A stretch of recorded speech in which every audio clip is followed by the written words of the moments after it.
On y va? On attaque?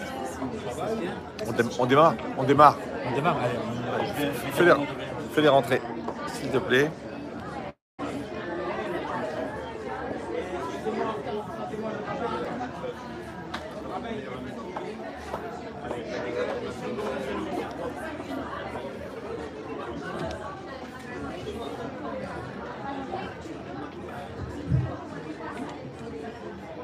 Bonsoir. Ça va bien?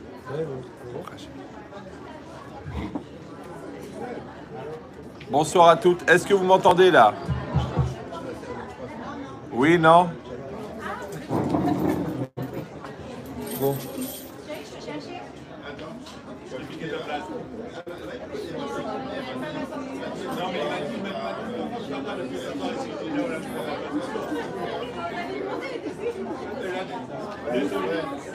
Bonsoir.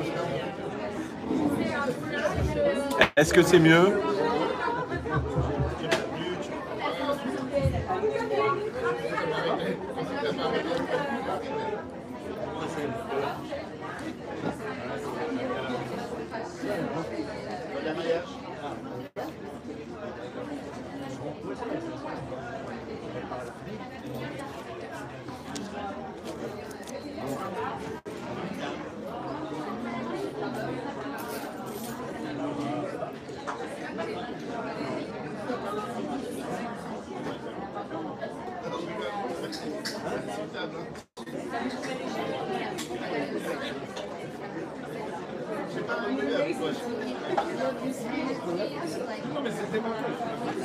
Bonsoir, bonsoir. Merci d'être là. Merci à vous. Alors bonsoir à toutes et à tous. Il faut que je démarre parce que là il va être bientôt 6 h du matin pour moi. Et comme on ne peut pas mourir 2 fois par jour, donc j'aurais voulu régler la solo avec quelqu'un, mais comme je ne peux pas être ici et là-bas en même temps, et il a commencé déjà. Alain, tu peux te mettre là-bas. Moi je parle et toi tu augmentes. Bah au Khabba. Ah, vous voulez mettre là? Est-ce que c'est mieux là? Alors ici alors. Est-ce que c'est mieux? Est-ce que c'est mieux? Est-ce que c'est mieux? Oui. Vous m'entendez? Vous m'entendez? Vous m'entendez bien? Vous vous entendez bien? À mon avis, c'est parce qu'il faut un peu par là. Parce que c'est les portables là. Ça doit être les...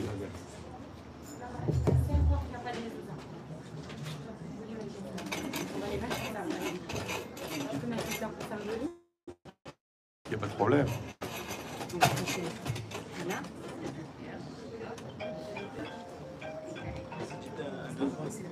Est-ce que c'est mieux là?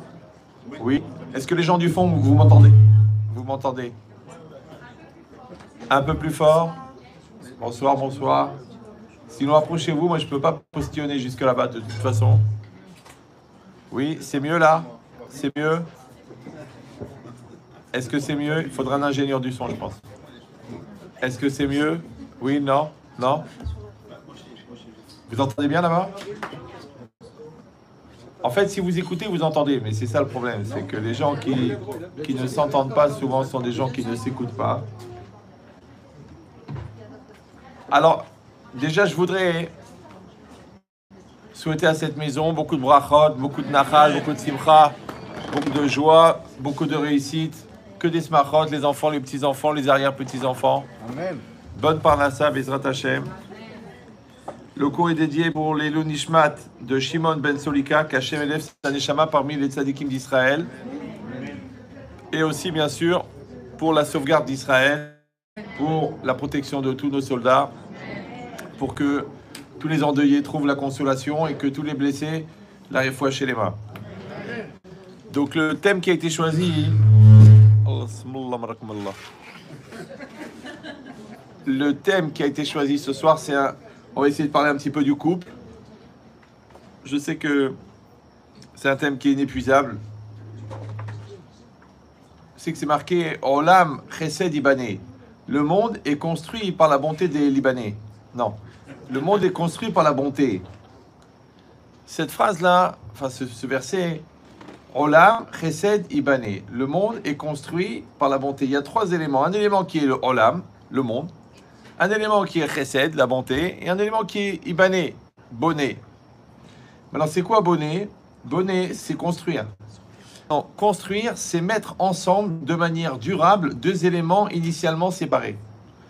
Par exemple, dans les doigts du Shabbat, si j'ai un bâton avec un creux dedans, si j'enfonce le bâton dans l'autre, fortement, j'ai bonnet.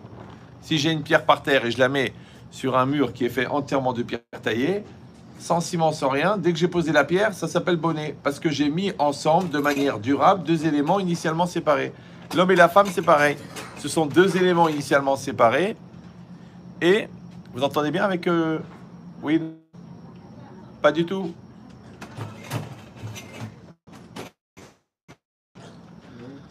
C'est... Je conseille, surtout les malentendants, de venir ici. Parce qu'il y a plein de places. Moi, je ne vais pas crier jusque là-bas. J'ai besoin de la voix toute la semaine. Je peux vous déplacer les chaises si vraiment c'est compliqué pour vous. Et là, c'est mieux? Ah, donc il faut que je fasse chez Acol sur le micro, j'ai compris. Est-ce que c'est mieux comme ça? Oui, très bien. Donc l'idée, c'est quoi? Olam, Chesed, Ibané. Le monde, il est construit par la bonté. On a dit construire, c'est quoi? C'est mettre ensemble de manière durable. Olam, c'est quoi Olam? Un monde. Maintenant, le mot Olam, c'est un mot bizarre. Parce que le mot Olam, il veut dire le monde, donc l'espace, le lieu. Le mot Olam, il veut dire aussi les Olam, pour toujours, donc c'est le temps. Et le mot Olam, la racine, c'est Elem, Ne'elam, qui a disparu, qui est invisible. Alors, quel rapport entre le temps, l'espace et l'invisible? C'est bizarre. Là, il y a une notion, c'est que quand on veut construire un Olam, on veut construire un monde, n'importe lequel, un foyer, une communauté, une amitié, une famille. Dès que tu veux créer un Olam, tu dois décider sur quoi va être fondé ce Olam. Est-ce qu'il va être fondé sur ce qui se voit ou ce qui ne se voit pas? Ouais. Donc il y a la maison, il y a la photo de famille, monsieur, madame, les 4 enfants, ouais. Il y a les meubles, il y a la voiture, ça c'est ce qui se voit. Et il y a ce qui ne se voit pas, les valeurs, l'investissement, la remise en cause, les efforts que chacun fournit, ça ne se voit pas. Maintenant, ce qui se voit, c'est lié à la matière. La matière, elle a été créée. Tout ce qui a été créé a un début. Tout ce qui a un début a une fin. Par contre, ce qui ne se voit pas, c'est des valeurs. Les valeurs, oui, elles n'ont pas de fin, elles n'ont pas de limite. Quand quelqu'un va fonder son olam sur ce qui est voyant, ouais, donc comme c'est visible, c'est divisible. Et le jour où il y a un problème, il n'y a qu'à diviser. Oui. Mais quand on a fondé son olam sur l'invisible, l'invisible n'est pas divisible. Parce que comment tu vas me rendre les années d'efforts que j'ai fait pour toi? Ouais. Comment tu vas me donner, tu vas me rendre la gentillesse, et la proximité, et l'empathie, et la solidarité. Chose qu'on ne peut pas rembourser. Donc les gens intelligents, ils investissent dans ce qui n'est pas remboursable. Les autres, ils investissent dans ce qui est remboursable et divisible. Donc, ils peuvent se diviser. Et ça, le secret, c'est quoi? C'est qu'en fait, le secret du mariage, c'est le changement. Comment on sait qu'on est marié? Si on a changé pour l'autre. Si les gens disent non, mais c'est pas forcément, c'est pas évident. Non, moi j'ai parlé de coexister. Maintenant, des gens qui cohabitent, il y en a beaucoup. Mais des gens qui coexistent, il y en a peu. Maintenant, quand moi je vais changer pour toi, et toi tu vas changer pour moi, c'est ce qui fait qu'on est marié. Comme en français on dit marier des couleurs, marier des capacités, marier des circonstances. Le mariage, c'est un mélange. Par exemple, vous prenez de l'eau et de la farine. Vous les mélangez, qu'est-ce que ça fait? Ça fait de la pâte. Ouais. Non, en vérité, ça fait rien. Ça fait de la khlalala. Parce que pour que ça fasse de la pâte, il faut pétrir. Maintenant, imagine, on fait un deal. Moi, j'ai 200 kilos de farine de qualité bio supérieure. Toi, tu as 200 litres d'eau Evian, très haute qualité. Je Je dis, viens, on va faire un business. Tous les vendredis, on va faire des chalotes, on va les vendre à Miami. Maintenant, moi, je mets les 200 kilos de farine, toi, tu mets les 200 litres d'eau, on mélange. Ouais. Et quand on est dans le pétrin, on va pétrir. Maintenant, quand on pétrit, qu'est-ce qui se passe? L'eau, elle disparaît dans la farine. Et la farine, elle disparaît dans l'eau. Parce que l'eau s'est transformée pour la farine, et la farine s'est transformée pour l'eau. C'est ce qui fait qu'il y a une pâte homogène. Donc le couple, en vérité, c'est une question. Est-ce que c'est toi et moi, ou c'est ni toi ni moi? En fait, c'est une nouvelle entité. La nouvelle entité qui est formée par le fait que moi, je me suis transformé pour toi, et toi, tu t'es transformé pour moi. C'est ce qui fait qu'on est mariés.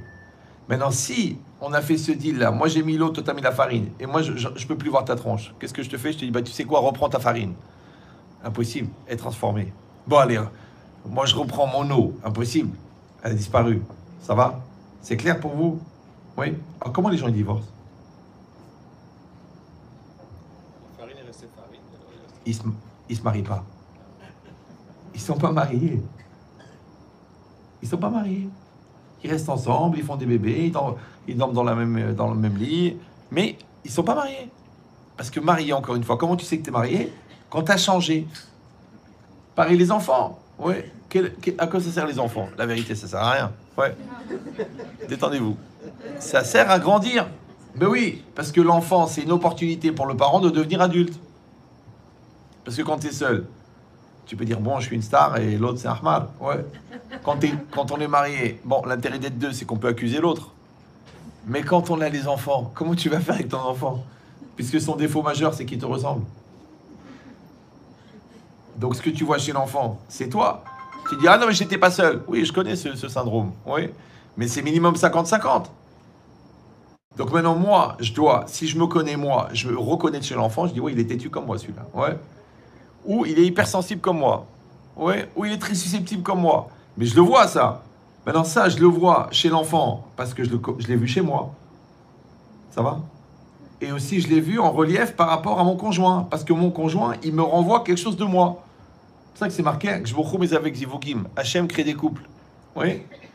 Les filles savent. On fait rencontrer quelqu'un selon ses actes. Or, c'est quoi l'acte? L'acte, c'est le relief de la personne, qui est lui-même l'expression de la volonté. Et la volonté, c'est l'essence de l'être. Donc, en vérité, le couple, c'est la communion de deux volontés. Comme ça, il explique le Maharal de Prague. Ahava et Shaviut Aretzonot. L'amour, c'est l'équivalence des volontés. Les goïms, ils disent être sur la même longueur d'onde. Mais la longueur d'onde, c'est l'onde qui va véhiculer l'information. De la manière, toi, tu as une onde qui s'appelle le Ratson, qui va véhiculer l'information de ce que tu fais, de ce que tu dis, de ce que tu penses. Donc maintenant, quand moi, j'existe, ouais, et toi, tu existes, alors on va coexister. Maintenant, moi, je n'ai pas votre expérience. J'ai eu à peu près 30 000 couples au téléphone et peut-être 7 000 en consultation, c'est-à-dire 6 heures de suite. Ouais. Moi, je n'ai pas le temps de recevoir les gens beaucoup. Donc, je les reçois une fois. Après, je leur donne un programme pour 3 ans. Mais il me dit, c'est marrant, ce qu'on a fait en une soirée, c'est ce qu'on a fait en 4 ans avec le psy. Je dis, c'est normal, moi, j'ai pas une piscine à payer, donc pourquoi je vais faire durer? D'accord. Donc l'idée, c'est quoi? L'idée, c'est que, de mon expérience, encore une fois, hein, elle vaut ce qu'elle vaut. J'ai rarement vu des couples qui ont des problèmes de couple. Les 3/4, c'est des problèmes personnels qui dégénèrent dans le couple. Je ne sais pas si vous me suivez. C'est que le gars, il n'a pas confiance en lui. Il va dire à sa femme qu'elle est nulle. C'est un transfert. La femme, elle n'a pas coupé le cordon ombilical. Elle va dire à son mari, tu parles trop à ta mère. Les gens, ils font des transferts. Maintenant, pourquoi les gens transfèrent? Ouais, c'est très simple. Parce que si moi, je n'ai pas construit mon moi à l'intérieur pour dire je suis responsable, donc il n'y a personne dedans pour accepter la responsabilité. Donc, je vais la transférer. Facile. Ouais. C'est pour ça que j'ai écrit un livre entier sur ça. Parce que j'en avais marre que les gens prennent du Prozac. Donc j'ai écrit le livre. Ouais. Et l'idée, c'est quoi? C'est que chacun d'entre nous doit exister. Et c'est ça le but de la vie. C'est quoi la définition de la vie d'après le Maharal de Prague? Kol hachaim zelatzet min hakoach el hapoal. Toute la vie, c'est passer du potentiel au réel. Maintenant, c'est quoi le potentiel? C'est le moi intérieur. Ce que les Chachamim appellent Toho. C'est quoi le réel? C'est le moi extérieur. Ça s'appelle baro. Ouais.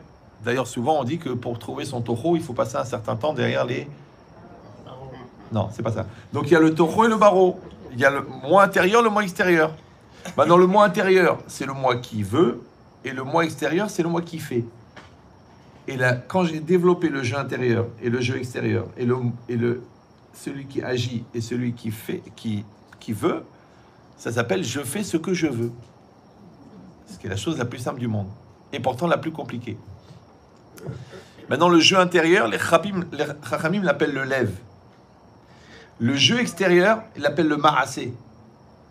Maintenant, le Ramban, dans la Kedat Yitzhak, il explique, il dit qu'Akshbouchou, il a envoyé l'épreuve à Abraham pour qu'il n'ait pas seulement, qu'il ait le ma'asé tov, vélo lève tov bilvad, qu'il n'ait pas seulement un cœur intérieur complet, il est aussi un acte complet.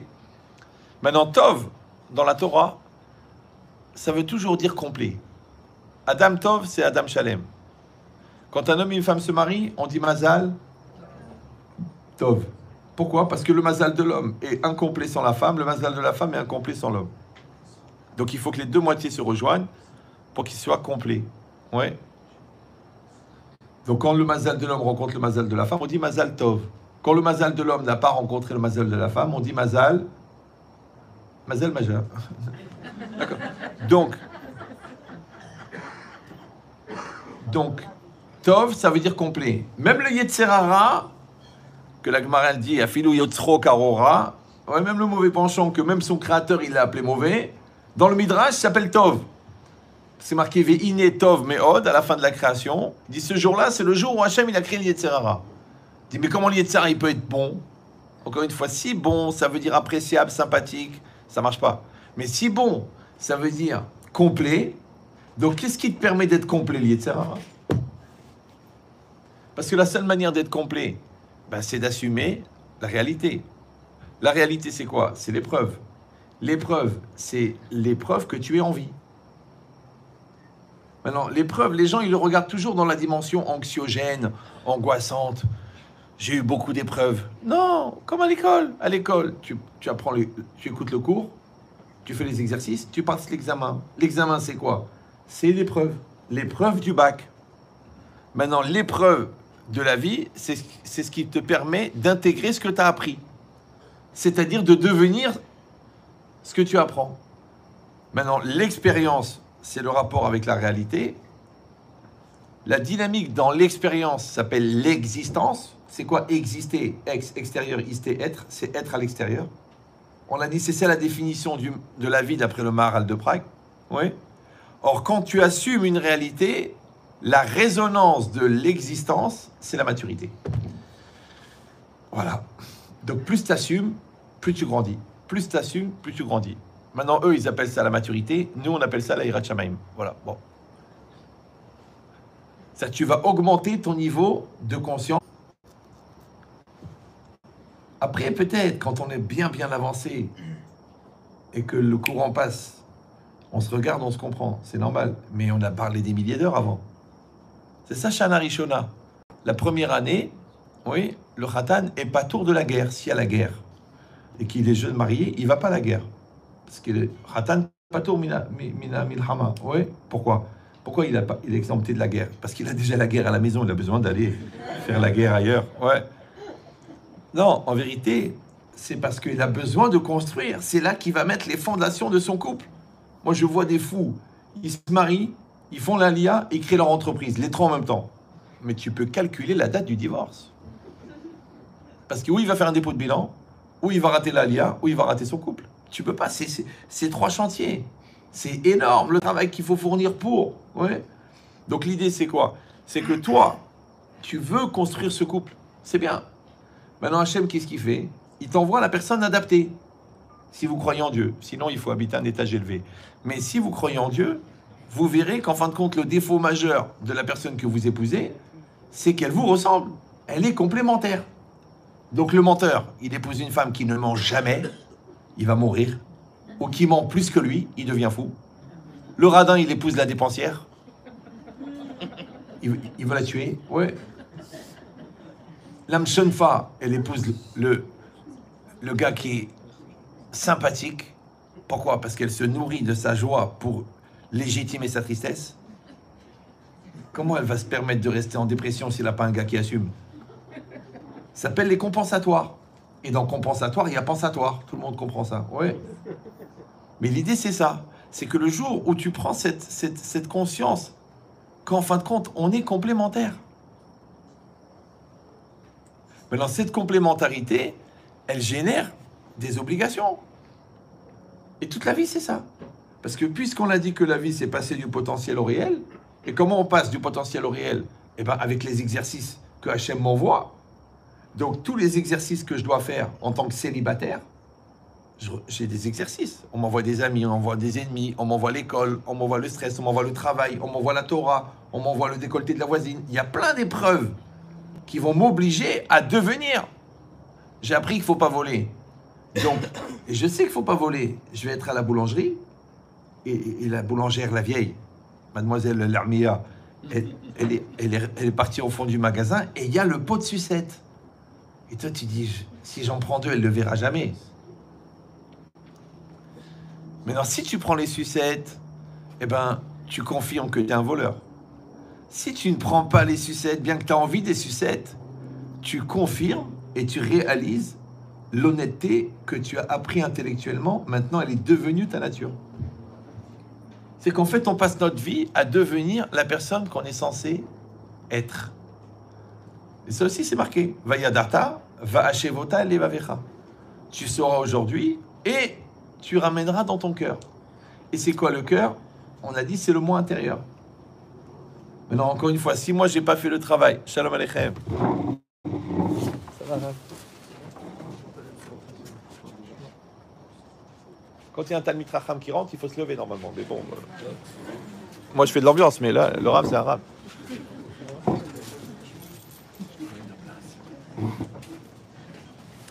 Asseyez-vous, asseyez-vous. Si vous êtes gentil, vous prenez vos fautes. Donc l'idée, c'est quoi? C'est qu'en fait, la personne, oui, elle doit devenir, oui. Maintenant, en tant que célibataire, elle va avoir les épreuves qui sont adaptées à son célibat pour grandir. Tout ce que la personne n'a pas développé en tant que célibataire, c'est pas grave, puisque je vous remise avec Zivugim, il va l'épouser. Vous me suivez ou non? C'est que le relief, encore une fois, de ma personne, c'est quand vous prenez un billet de $100, s'il est neuf, vous le déchirez. La déchirure est aléatoire. Ouais. S'il est plié, il va se déchirer selon la pliure.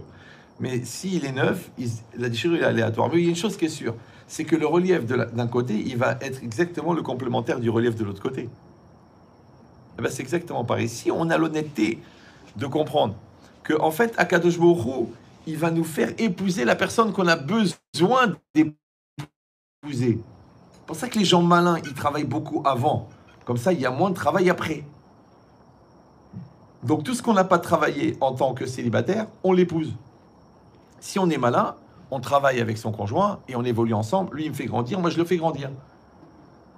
Tout ce qu'on n'a pas travaillé en tant que couple, c'est pas grave, on l'accouche. Bah oui, puisque les enfants, ils viennent de qui? Ils viennent de nous. Ils sont formés à partir de quoi? De la semence. La semence, elle est faite de quoi? Il dit le Ramban, à 99%, de Mahashava. Et la Mahashava, c'est quoi? C'est la pensée. Mais pas la pensée comme vous pensez. Par exemple, là, je suis en train de parler, vous pensez à ce que je dis. Non, c'est pas ça, Mahashava.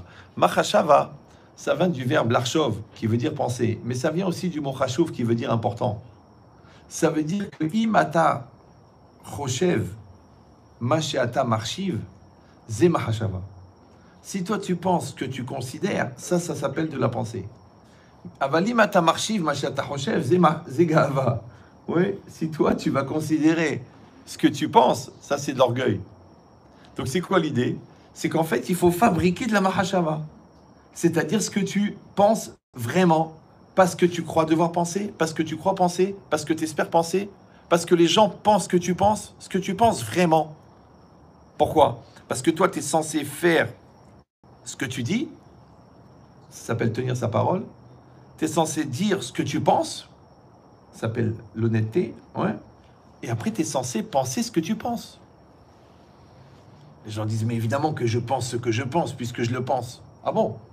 Moi, je sais qu'un gars, il frappe sa femme, par exemple. Donc, il vient chez moi. Je dis, comment ça se passe à la maison? Ouais, tout va très bien. Bon, et les hématomes, c'est rien, elle a des allergies. Ah. Alors, je lui dis, mais tu aimes ta femme? Il m'a dit, oui. Et tu le penses vraiment? Oui. Ah, pourquoi tu la frappes? Tu sais, il te regarde comme ça, elle va mourir ce soir, c'est sûr, ouais. Mais l'idée, c'est quoi? C'est que, Béhémeth, le gars, il pense qu'il l'aime. Vous comprenez ou non? Comme le gars, il pense qu'il est honnête. Mais quand il y a une opportunité, il vole. Comme il pense qu'il dit la vérité. Mais des fois, par obligation, il ment, c'est-à-dire tout le temps. Donc en fait, quand il pense qu'il croit penser être honnête, en vérité, c'est faux. Vous me suivez ou non? C'est qu'en fait, il ne pense pas ce qu'il pense.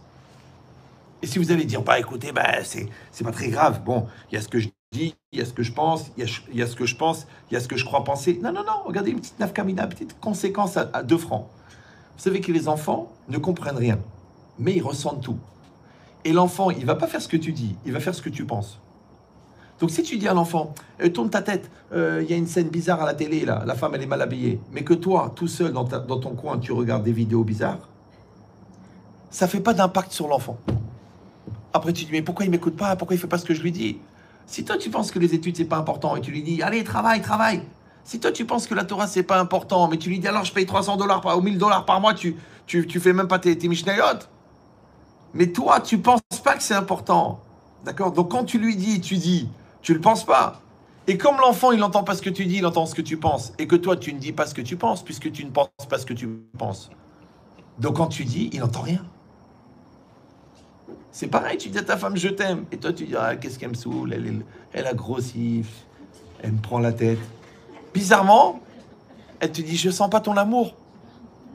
Les gens ils me disent, Rav, j'ai une femme laxative. Vous connaissez ce...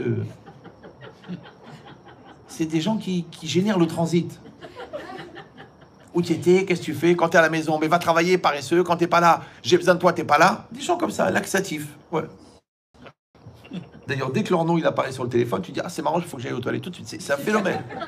C'est un phénomène bizarre. Et le gars, il me dit, mais Raph, pourquoi j'ai une femme laxative? Je dis, tu veux la vérité ou un truc qui te fait plaisir? Je pose la question maintenant, parce qu'il y a des gens, ils ne veulent pas assumer la vérité. Je dis, parce qu'elle ne se sent pas aimée. Si elle ne se sent pas aimée, ouais, elle n'a pas fait Ve'ahalta ve'savarta, elle n'est pas rassasiée d'amour, alors elle va exiger l'amour. Alors elle va t'embêter. Ouais, et qu'est-ce que tu fais? Et pourquoi? J'ai vu que tu l'as regardé, et trucs, et tu fais pas de bisous, on sort jamais ensemble, tu m'organises pas un voyage. Pourquoi elle est toujours en train de demander? Parce qu'elle n'a pas. Vous avez compris ou non? Et l'enfant, c'est pareil. Si tu veux qu'il t'admire, c'est très simple, il faut être admirable. Si t'es un pauvre type, tu rentres le soir, t'es jeté sur le canapé, ou de le coma. C'est ça l'image du père. L'image du père, il est assis devant sa Guémara. L'image du père, le sourire, la maturité, le travail. Moi, les gens ils me disent, mais comment vous arrivez, Rav? 250 000 km par an, 300 conférences par an, les décalages horaires, les cours, comment vous faites? Je dis, moi, j'ai aucun problème. Parce que j'ai vu mon père 14 heures par jour sur la machine à coudre. Donc prendre l'avion, c'est un kiff. C'est que quand ton père, il t'a appris le travail, vous avez compris ce que je veux dire ou non? Parce que les gens, ils leur apprennent l'argent, l'autre, il apprend la peur, l'autre, il apprend l'arma, l'autre, il apprend la colère. C'est ce que tu lui apprends, c'est ton comportement. C'est ça l'image. L'image du père, l'image de la mère. Oui.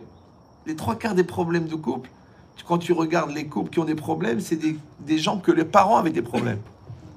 Donc leur image, c'est on crie, on gueule, on s'insulte, on ne se respecte pas.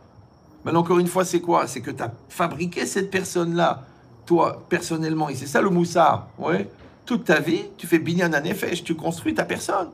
Après, tu la continues avec ton conjoint, tu la continues avec tes enfants, tu la continues avec tes amis, tu la continues avec tes ennemis. Toute ta vie, tu te construis. Encore une fois, ce que tu n'as pas construit en tant que célibataire, c'est pas grave, tu vas l'épouser. Ouais, maintenant, il y a des gens, ils comprennent ça et ils grandissent avec l'autre. C'est ce qu'on a dit, tu mélanges l'eau et la farine et ça fait une nouvelle entité. Ou non, tu dis non, c'est elle qui est folle, c'est lui qui est fou. Je ne changerai jamais, je suis comme je suis. C'est comme tu veux. Alors, il y a les enfants qui viennent. Et les enfants, tu ne peux pas tricher. Parce qu'avant la génétique, on pouvait dire, Mon fils, il est beau comme moi et bête comme ma femme. Aujourd'hui, ça marche plus. C'est minimum 50-50. Ouais. Donc, il y a 50% chez toi de l'enfant. Maintenant, toi, tu dis, mais comment je peux aider ce gamin? Mais ce gamin, encore une fois, il vient de toi. Puisqu'on a dit, il vient de la semence. La semence, c'est dit le Ramban, elle est faite de la pensée. La pensée, elle est ce que tu es fondamentalement. Elle est ton moi profond. Elle est ton subconscient. Elle est ton acquis. Elle est ta silhouette intérieure. Elle est l'impulsion première qui fait que tu es ce que tu es. Donc, c'est ça ta personne. Maintenant, chez toi, peut-être tu auras du mal à le trouver, mais l'enfant, tu ne peux pas te tromper parce qu'il est devant toi. Mais encore une fois, pour avoir cette capacité de voir chez l'enfant, il faut que tu aies le recul de le faire chez toi. C'est ça le moussard. Tu mets une caméra au-dessus de ta tête. Les goïms, ils disent, il faut apprendre à se regarder dans la glace. Il faut comprendre le deuxième niveau. Il faut aller chercher au deuxième degré. Qu'est-ce qui se fait à l'intérieur? Alors les gens, ils font des psychanalyses, ils font de la psychologie. Mais fais du moussard. Parce que tu es obligé d'apprendre à savoir qui tu es. C'est ça que c'est marqué dans Pirkei Avot. Im en anili, mili. Bon, je traduis pour ceux qui ne connaissent pas. Si je ne suis pas pour Émilie, qui est pour Émilie?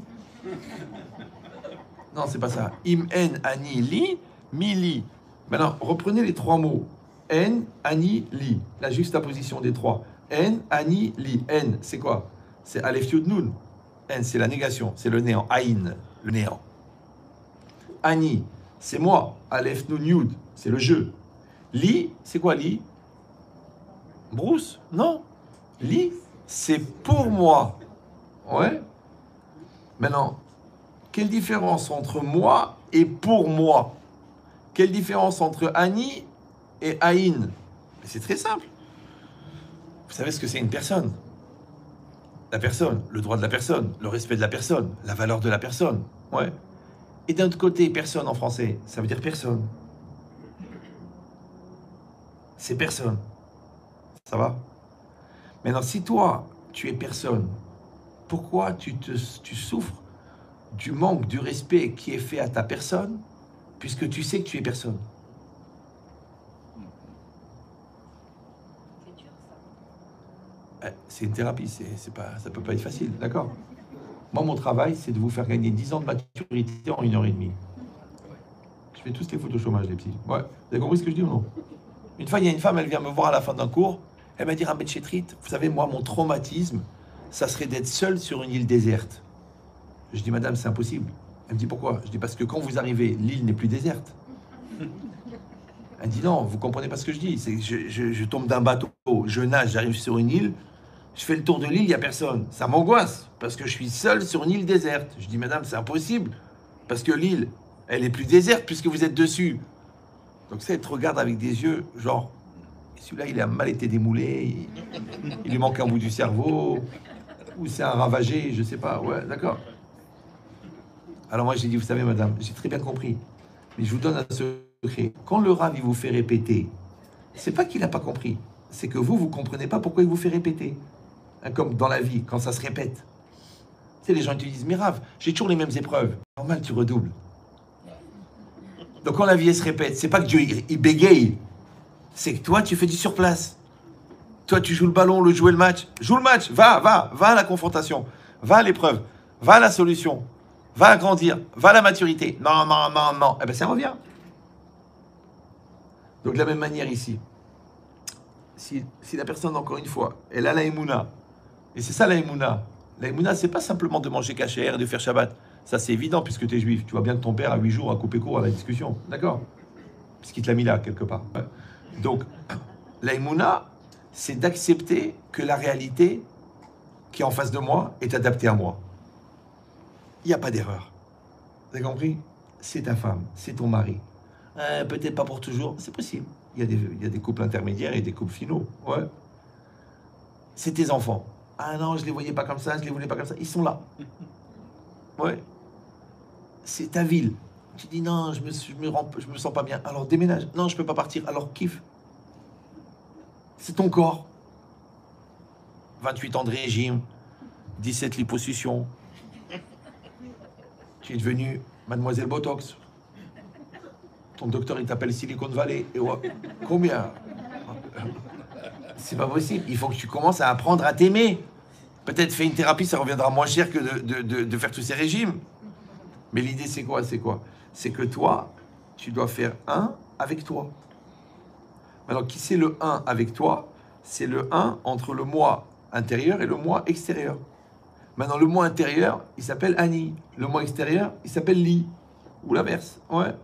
Maintenant, Im, En, Annie, Li, c'est-à-dire que si j'ai pas un moi en moi qui s'occupe de moi pour que je devienne moi, j'ai toutes les chances de jamais devenir moi.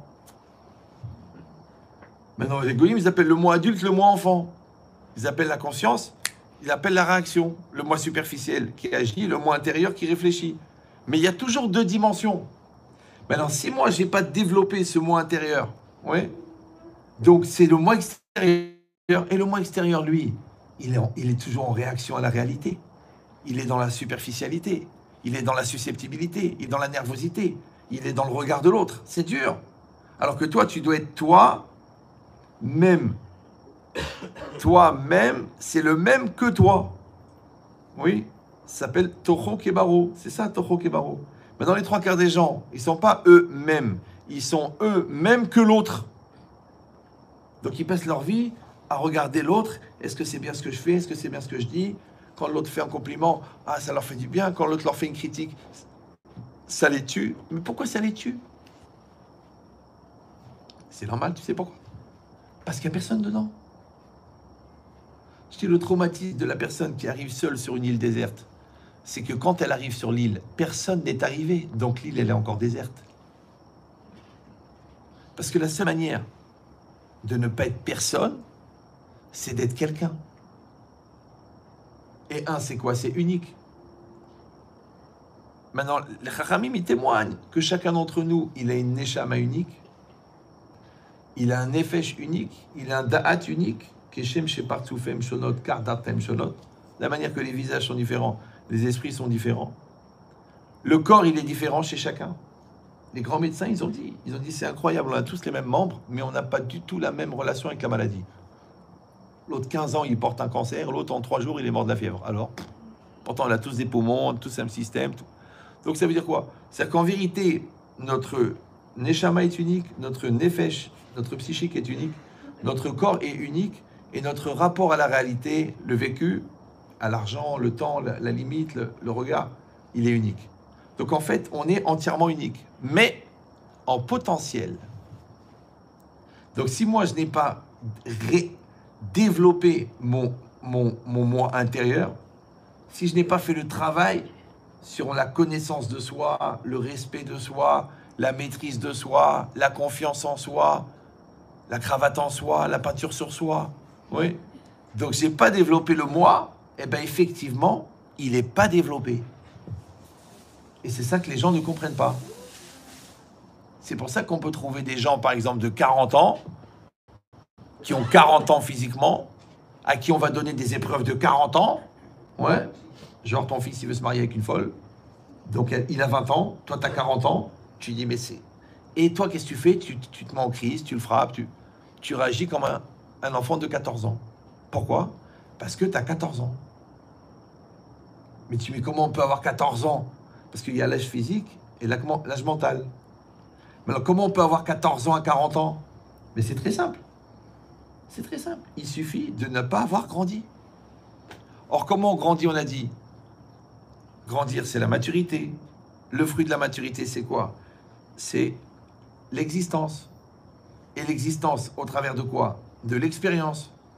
Donc, si je ne suis pas Romed Banisayon, je ne grandis pas. C'est pour ça que les Chachamim, ils ont dit Ezeu Gibor, Akovesh et Titzro. Qui est l'homme grand? Qui est l'homme fort? Celui qui maîtrise son Yetzirah. Mais moi je dis celui qui maîtrise son Yetzirah, c'est pas le Gibor, c'est le Tzadik. On aurait dû dire Ezeu Tzadik, Akovesh et Titzro. Ezeu Chacham, Akovesh et Titzro. Ezeu Gadol, Akovesh et Titzro. Non, Ezeu Gibor. Quel rapport Gibor? Gibor, c'est le gars qui fait un développé couché à 180 kilos, 100 fois de suite. Celui-là, il est Gibor. Celui-là, il tue 14 personnes avec un seul coup de poing. Il est Gibor. Mais quel rapport? Celui qui maîtrise son Yetzirah, il est Gibor. Parce qu'en fait, le Yetzer Hara, l'égoïme, il l'appelle le confort à la non-existence. Pourquoi? Il faudrait une bouteille. Amenez-moi une bouteille vide ou une bouteille pleine, ça fait rien. N'importe laquelle. Même la bouteille qui est en plastique là-bas. Parce que des fois, une image, ça va plus vite. Voilà, non, c'est bon, c'est bon. Voilà, vous avez une bouteille là. Vous la voyez? Non? Oui. Si vous la voyez pas, il faut acheter un chien. Alors, maintenant, imagine, cette bouteille, elle est pleine. Ok. Elle contient 50 centilitres. Ok. Si je la vide, la bouteille, elle va se remplir d'air. Ouais. Alors, comment ça se fait? Enfin, alors si je demande, qui a mis l'air dans la bouteille? Alors, les religieux, ils vont dire, c'est Dieu. Il fait que ça de la journée, il met de l'air dans les bouteilles vides. Ouais. Les scientifiques, ils disent non, c'est un phénomène mécanique. Quand vous enlevez l'eau, il y a l'air qui rentre. Pourquoi? Parce que la nature n'aime pas le vide. Les gens qui sont ni scientifiques ni religieux, ils vont dire, ben c'est rien. Ça s'appelle l'air de rien. C'est pas grave. J'ai besoin des blagues pour savoir si vous suivez. Hein. Je suis limite déçu, mais bon. Alors, donc, c'est pas grave. A priori, c'est moi qui suis fatigué, mais bon. Donc, non, parce que je vous explique. Moi, je fais des blagues. Quand je vois que vous réagissez tout de suite, donc je vois que vous captez. Comme vous captez, vous êtes avec moi. Maintenant, plus vous captez vite, plus moi, je vois que vous êtes avec moi. Donc, je peux augmenter le niveau du cours, l'intensité du raisonnement et le nombre d'idées par minute. Mais si déjà les blagues, vous les captez pas, calva à mort les enseignements, c'est pas grave. Alors, donc, je répète. J'ai dit, quelqu'un, il enlève l'eau. La bouteille se remplit d'air. Qui a mis l'air? Mais Rabotai, c'est pas shoot. C'est celui qui a enlevé l'eau. Alors vous allez dire, ben, c'était pas la peine de venir d'un pays occupé pour comprendre ça. Non. Non. Évidemment, je suis pas en train de vous dire que celui qui a enlevé l'eau, il a mis l'air.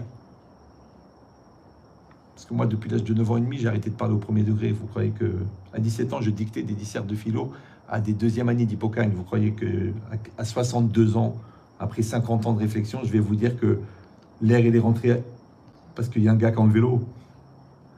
Non, c'est quoi le deuxième degré? Celui qui a enlevé la confiance, c'est lui qui a fait rentrer les soupçons. Celui qui a enlevé la passion, c'est lui qui a fait rentrer la routine. Il dit, ouais, il se passe rien entre nous. Mais qu'est-ce que tu mets, toi? Vous me suivez ou non? Celui qui a enlevé l'amour, il a fait rentrer la haine. Celui qui a enlevé la Kedusha, il a fait rentrer la Touma. Celui qui a enlevé la Torah, il fait rentrer l'impureté. Comme ça, il disait Chachamim. Kesha Torah Nirneset, à Touma Yotset. Quand la Torah, elle rentre, l'impureté, elle sort. Mais quand la Torah, elle sort, il y a de la place. Alors la Touma, elle rentre. Après, tu comprends pas qu'est-ce qui se passe avec la bonne, avec les trucs, avec les mauvaises pensées, avec les gosses qui vont sur des trucs, avec toi qui vas sur des sites bizarres. Mais papa, mais la Torah, elle est sortie. Et la nature n'aime pas le vide. Et vous allez dire, oui, mais ça, c'est la nature. Mais le Zohar, il dit, Kola Olam Hashanim. Le monde entier ne sont que des exemples. C'est-à-dire qu'en vérité, comme la Torah est très abstraite, Hachem, il a créé la matière. Et la matière, elle donne des règles dans la réalité. Et la réalité, en vérité, c'est l'exemple, c'est la représentativité, c'est le croquis de la spiritualité. Donc si je te dis le vide n'existe pas, la nature n'aime pas le vide, ça veut dire que si toi, encore une fois, tu mets pas de la communication dans ton couple, il n'y en aura pas. Par contre, maintenant, il y a des malentendus, il y a des nervosités, il y a des aigreurs, il y a des contrariétés, il y a des différends. Mais les différents, ils viennent de la différence, on est différents. Maintenant, si on ne fait pas le travail de rendre complémentaires les différences, eh ben, elles deviennent des soucis de contrariété. C'est facile. Un enfant, tu fais le contact avec lui, tu lui parles, tu échanges avec lui. Il est petit, tu rigoles, tu joues au foot. Il est plus grand, tu lui racontes des blagues, tu l'embrasses, tu le prends dans tes bras. Il est encore plus grand, tu lui racontes des choses importantes sur toi. Encore plus grand, tu fais des raisonnements, tu l'aides dans son business. Mais plus il grandit, plus tu augmentes le lien. C'est comme les deux mains là. Vous les voyez ces deux mains là ou non? Oui, non? Oui. Si elles sont serrées comme ça, fort, fort, fort, fort, on peut mettre une troisième main? Non? Alors comment elle est venue la maîtresse? Yesh makom, il y a de la place. Comment le shit il est rentré entre toi et ton fils? Normalement, ton fils, dès que quelqu'un il lui propose, il va dire je peux pas. Il pense à toi, il peut pas. Il dit je peux pas. Il pense à son père, il pense à sa mère, parce que le père c'est les repères. Ouais. Comment c'est rentré? Parce que yesh makom. Toi t'es occupé, t'es loin, t'es dans le business. Et lui, il est jeté tout seul. Eh ben, il y a de la yesh makom. Vous avez compris ou non? Donc le vrai problème, c'est pas le niveau d'agressivité de la société. Le problème, c'est le vide qui accueille cette agressivité. Le problème, c'est pas d'être avec quelqu'un qui est méchant et que tu souffres de cette agressivité. C'est qu'il y a de la place pour que ça rentre. Mais la place pour que ça rentre, c'est le vide de toi. C'est pas le plein de lui. Puisqu'un Rodon Colo, cousin de Marco Polo, l'air, il est rentré parce qu'il n'y avait pas d'eau. C'est pour ça qu'il y a un pensée Benchetrital. Non, parce qu'avant, je disais pas que ça venait de moi, donc les gens ils disaient, où c'est marqué, où c'est marqué. Alors, je leur dis maintenant, comme ça va plus vite. Écoutez cette phrase, vous la prenez par cœur, vous l'écrivez au salon, vous la tatouez dans le dos de votre mari. Tiens, Maurice, retourne-toi, je dois réfléchir. Ouais. Écoutez cette phrase. Celle-là, elle va vous faire gagner au moins 50 d'yeshiva et 15 ans de thérapie. Écoutez bien. Le degré de pénétration des agressions extérieures dépend du vide intérieur. Zienne, j'aurais pour les gens qui pratiquent le cerf-volant, donc de manière régulière, degré de pénétration des agressions extérieures. Il y a des agressions. Il y aura des brels, il y aura des méchants, il y aura des tordus, il y aura des névrosés, il y aura des psychopathes, il y aura des pervers ou des pervers au féminin. Il y en a toujours. Des fous, il y en aura toujours. Ça, c'est grâce à Dieu, c'est pas en voie de disparition. C'est comme les mauvaises herbes, ça pousse tout seul. C'est pas la peine d'aller les acheter. Ouais. Mais le problème, c'est pourquoi ça rentre en toi. Moi, je vois les gens. Ah, mais je suis pas bien du tout. J'en peux plus. J'en peux plus. Ces pics, ces remarques, ces regards. Alors, c'est très simple. Tu prends une batte de baseball. Ouais.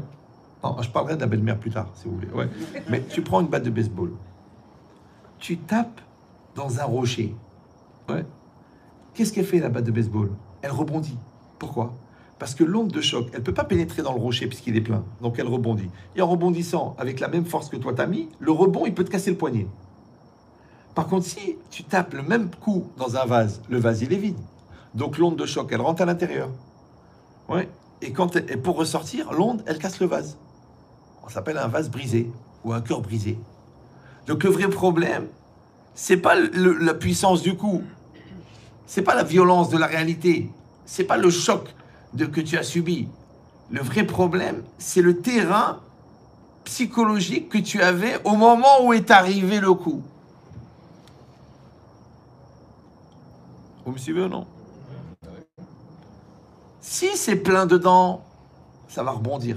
Si tu es bien dans ta tête, si tu es clair, si tu es Bessimcha, si tu es Be'emouna, il n'y a pas de problème. Tu encaisses. Mais si tu es vide, les goïms, ils appellent ça un passage à vide. Ouais. Quand est-ce qu'elle est arrivée, la folle? Parce que notre couple avait un passage à vide. Pourquoi elle est tombée en dépression? Parce qu'elle avait un passage à vide. Vous avez compris ou non?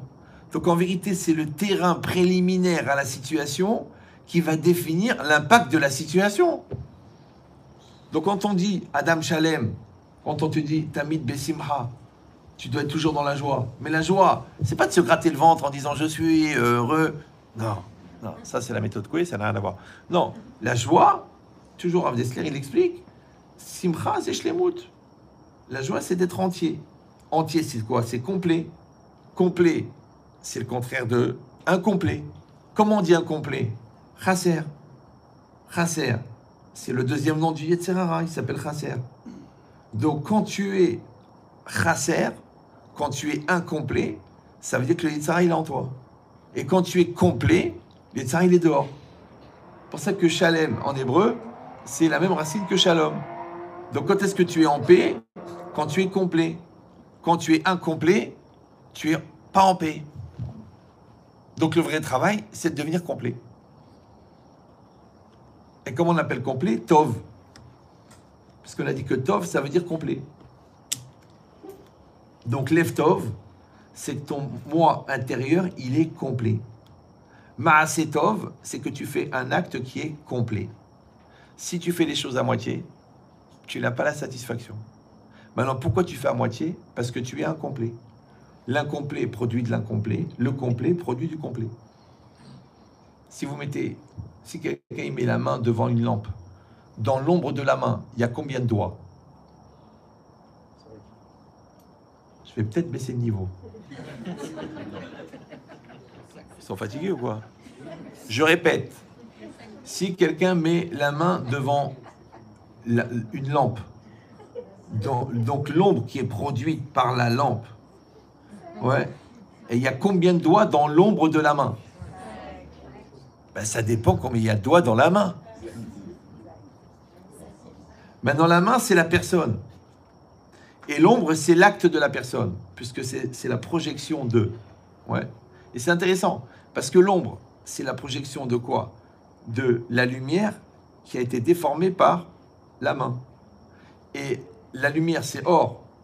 Et dans les Sfarim, on dit orot zeretzonot. En vérité, la lumière, elle représente la volonté. Chez Akadosh Baruch Hu, chez l'homme aussi. Donc la lumière déformée par la paroi, elle s'appelle l'ombre. Maintenant, qu'est-ce que c'est un acte? Un acte, c'est une expression déformée de ma volonté.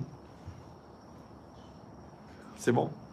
Maintenant, si ma volonté, à l'intérieur, et il n'y a pas une personne pour la maîtriser, parce que je n'ai pas développé le jeu, donc la volonté, elle est livrée à elle-même. Non, elle est prise en charge par le Yetzer Hara. Et le Yetzer Hara, c'est celui qui va me proposer d'exister à ma place. Puisqu'on a dit que moi, je devais être moi-même, ouais. Et lui, qu'est-ce qu'il fait? Il dit non, tu n'as pas besoin d'être toi. Moi, je vais être toi. C'est pour ça que quand tu as fait une bêtise, tu dis c'était plus fort que moi. Je n'étais pas moi-même. Alors, t'étais qui? Combien vous êtes là-dedans? Excuse-moi, ça m'a échappé. C'est pas ce que je voulais dire. C'est vrai, tu insultes ta femme des fois. Elle dit, mais pourquoi tu m'insultes? Je t'ai fait 6 enfants. Excuse-moi, ça m'a échappé. Il dit, mais pourquoi ça t'échappe jamais avec ta mère? Pourtant, moi, je suis la mère de tes enfants. Je peux pas être moins que ta mère. L'idée, c'est ça. C'est qu'en fait, si je ne suis pas, si j'ai pas développé ce qu'on appelle la anoriout, ouais, un jeu très fort pour maîtriser le Yetzer Hara, automatiquement, c'est le Yetzer Hara qui prend la place. Regardez ça, je vais vous le synthétiser en une phrase. J'ai dit ce raisonnement à un professeur de recherche expérimentale en études de, je ne sais pas comment ils appellent ça, études des comportements. Il m'a dit, mais Rav, mais c'est tout Freud. Je fais, non, c'est pas tout Freud, c'est une phrase. C'est tout frais, d'ailleurs, ouais. Donc, quand quelqu'un fait une bêtise, et tu lui dis, mais pourquoi tu as fait cette bêtise? Il te dit, c'était plus fort que moi. D'accord? Il s'est mis en colère, elle a volé, elle a menti, elle a triché, elle a craqué sur le sac Chanel. Ok. Tu dis, mais comment tu as pu faire une chose comme ça? C'était plus fort que moi. Maintenant, vous avez tous appris à l'école que je, tu, il, nous, vous, il sont des pronoms personnels. Mais c'est apostrophe. C'est un pronom déterminant impersonnel. Oui? Maintenant, tu prends la phrase, et c'est la personne elle-même qui l'a dite. Je dis, mais comment tu as pu faire une chose pareille? T'es marié, t'es truc, t'as faillomi, t'as été faire des bêtises avec la bonne, qui n'est pas forcément la mauvaise, d'accord? Donc,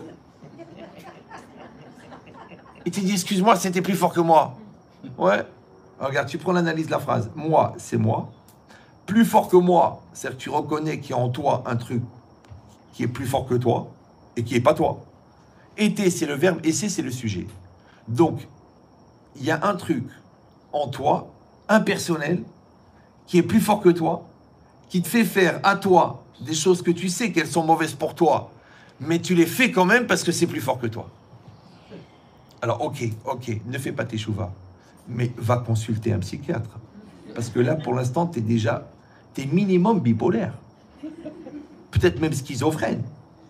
C'est que nous, on dit rachat. On est gentil, en fait. Moi, je vois des gens, je leur dis, le mec, il est très coléreux, très nerveux. Je dis, voilà, je te donne un cours à écouter. sur la patience, sur la colère, sur le respect de l'autre, sur le respect de soi, sur la maîtrise des situations. Le gars me dit, ah. Je dis, alors papa, tu prends un médicament, un régulateur d'humeur, un peu d'Exomil, tu fais de la relaxation, mais ça va être compliqué. Je dis, mais moi je t'ai dit, travaille tes médotes, tu veux pas. Alors va te faire interner, papa.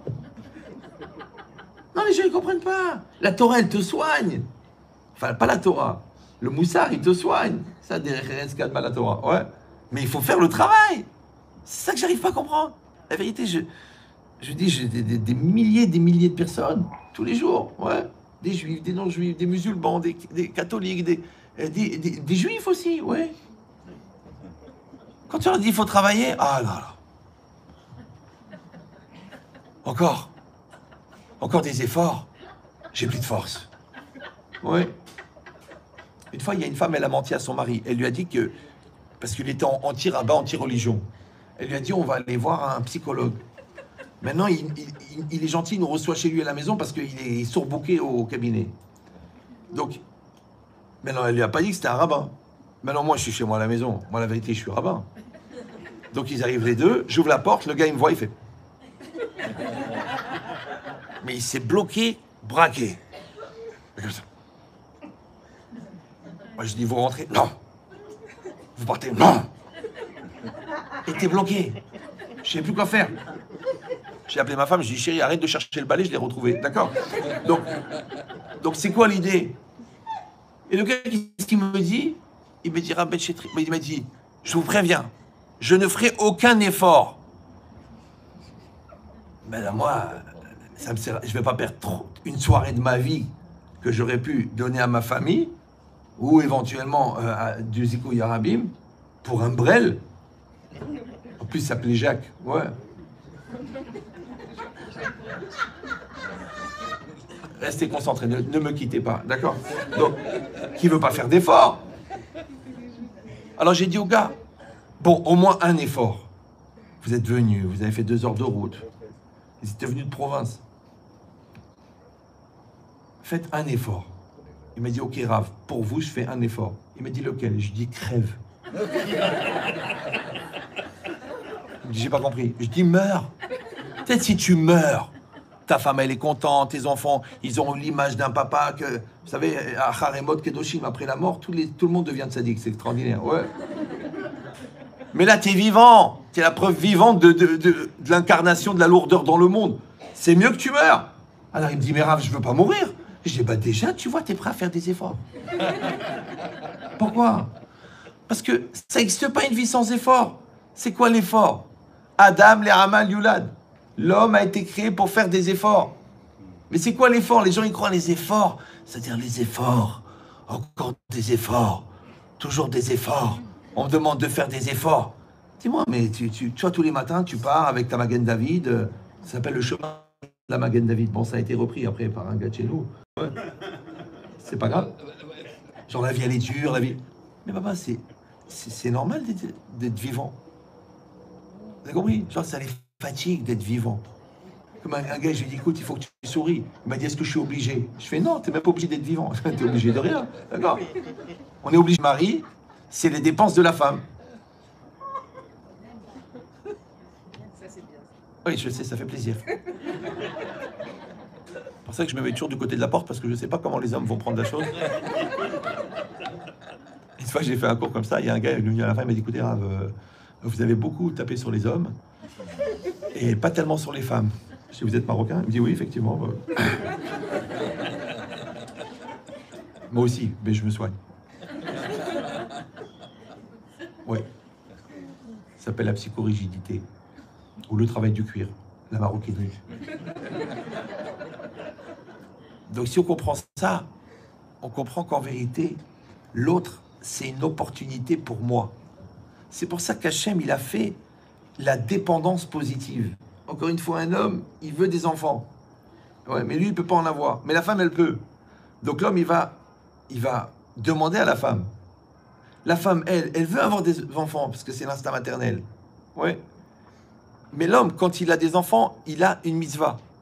Donc l'homme, il a besoin de la femme elle a besoin du mari. Maintenant, la femme, elle a besoin de la sécurité.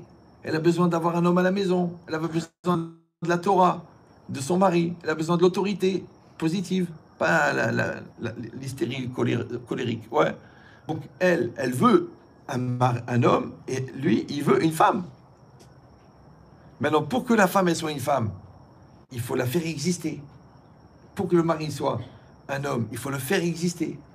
Donc quand tu empêches l'autre d'exister, il n'existe pas. Comme une fois, elle m'a dit une femme, mais vous savez, Rabbi Chetrit, moi, mon mari, comme ma mère m'a expliqué, j'ai vu comment elle a fait avec mon père, je l'ai cassé, je l'ai concassé, je l'ai fracassé, je l'ai rendu une serpillière. Il s'est marié à 1m85, en 10 ans, 1m25. Il a baissé, comme ça, tassé. Était Superman est devenu Quasimodo. Pas entièrement, mais Quasimodo, tu vois. Voilà. Je dis, mais madame, c'est normal que vous avez rendu votre mari comme une serpillière. Elle me dit, ah bon, pourquoi? Je dis, parce que vous êtes raide comme un balai, ça fait un couple. Mais l'idée, c'est ça. C'est que des gens, ils partent avec des idées préconçues négatives.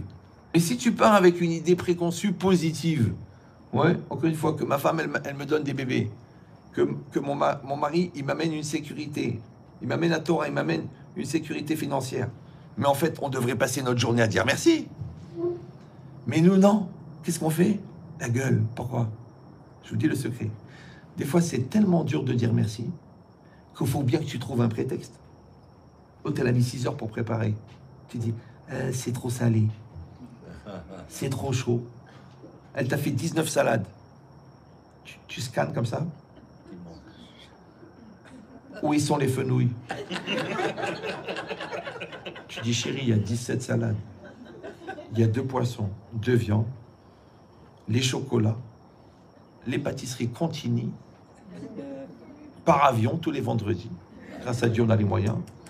Le vin, le Marpella, le Rabbi Yitzhak Daniel, ça veut dire le Jack Daniel, avec les glaçons. Donc c'est bien. Oui, mais il manque les fenouilles. Tu m'as cassé le Shabbat. Ma mère, jamais elle oubliait les fenouilles. Je sais que ça fait nouille, mais... Maintenant, cet exemple, il vous fait rigoler. Mais moi, comment je l'ai trouvé? De moi. Parce que moi, je rentrais à table, ma femme, elle fait un Shabbat. Shlomo Amelech. Ouais. Et je voyais, il n'y a pas des cacahuètes. Ah, il n'y a pas de piquant. Maintenant, il y a... Voilà, c'est ça ce qu'il y a. Pourquoi le Shabbat rentre au coucher du soleil? Parce que le coucher du soleil, c'est la shkia. C'est ça, shkia. Qu'est-ce que tu veux que j'aille maintenant? J'aille chez Carrefour acheter des fenouilles, je l'ai fait. Shabbat, il est rentré. C'est ça, shkia. C'est la shkia. Vous compris ou non? Shabbat, il est rentré. Qu'est-ce que je peux faire? Mais tu as le Yetzirara de demander autre chose. Pourquoi? Pourquoi?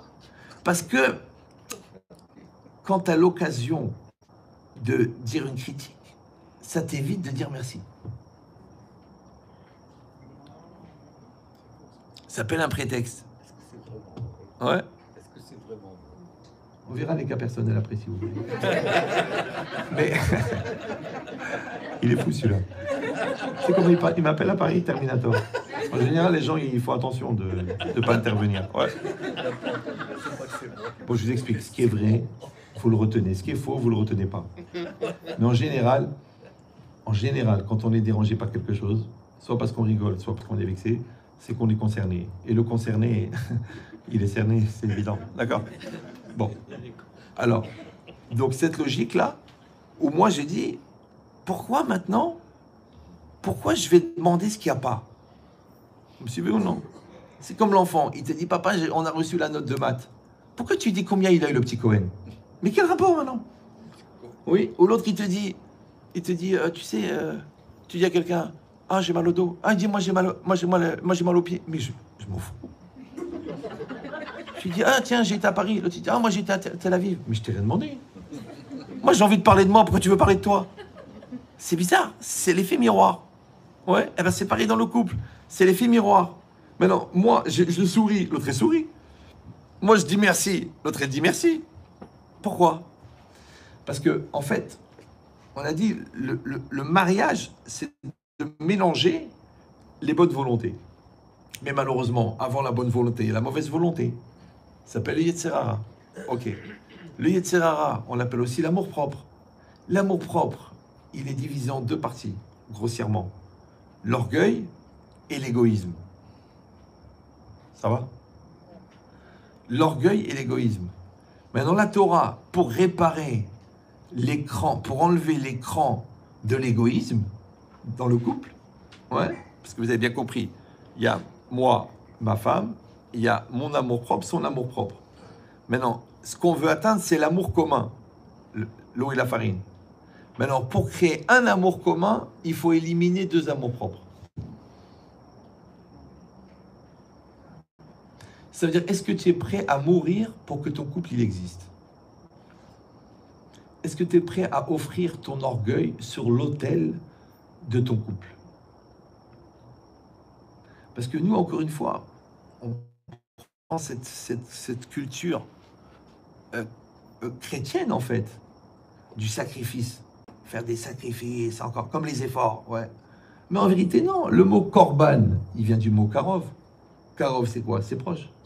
Les akriv, ça veut dire quoi? Offrir une offrande, offrir un sacrifice. Mais ça veut dire sacrifier. Or, c'est quoi le sacrifice? Sacrifice, c'est que tu sacrifies. La seule manière de rapprocher, c'est de sacrifier ce qui sépare. Qu'est-ce qui nous sépare? L'orgueil et l'égoïsme. Oui. Alors, je vais offrir en sacrifice mon égoïsme. Comment? Par le chesed. Le chesed, ouais, élimine l'égoïsme. Vous me suivez ou non? Après, quand l'autre il a reçu le chesed, qu'est-ce qu'il fait? Il dit merci. Et merci, c'est quoi? C'est Hakarat Hatov. Et la reconnaissance élimine l'orgueil. Donc, bonté d'un côté, reconnaissance de l'autre. Et Rav Dessler, il dit chesed ve'hakarat hatov ze'ahava. La bonté et la reconnaissance. Maintenant, toi, tu fais de la bonté à ta femme. Elle dit merci.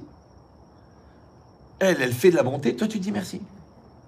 Donc cette dynamique perpétuelle, d'accord, elle va relier deux personnes séparées. Donc elle va créer le olam. Le olam dont on est en train de parler. C'est ça qu'ils ont dit olam, chesed, ibané. Maintenant le olam, on l'a dit c'est quoi? C'est le monde que tu crées, qui est fondé sur quoi? Sur le ne'elam, ce qui est caché. Et qu'est-ce qui est caché? C'est le chesed. Parce que la Gemara, elle dit, at tzedaka lefi chesed. Quand tu fais une tzedaka, tu donnes 100 euros, 1000 $, ça dépend pas de la somme, ça dépend de la bonté qui va véhiculer ça. Toi, quelqu'un, il se sent bien, ça lui donne des forces. S'il force parce que c'est la recette de sa mère, bizarrement, il a des brûlures d'estomac.